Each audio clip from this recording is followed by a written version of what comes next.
Ako po si John Benson, secondary operator ng UV Moto Machine dito sa BDC.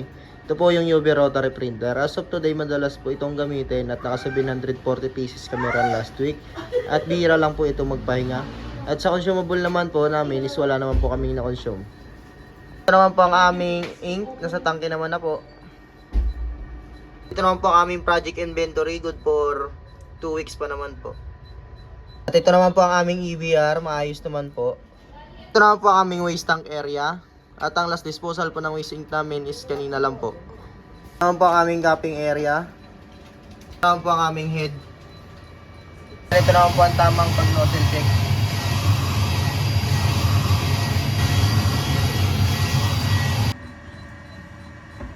At ganito naman po ang tamang pag-head clean.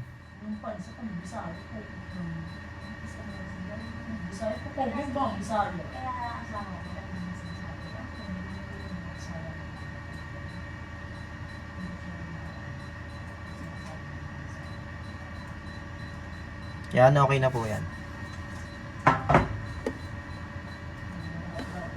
PC naman po namin ng hard disk level sa C ay tama lang naman po at may 75% updated antivirus po kami. USB blocker para iwas virus at nag-delete ako last week ng 1 gig na file. Thank you po.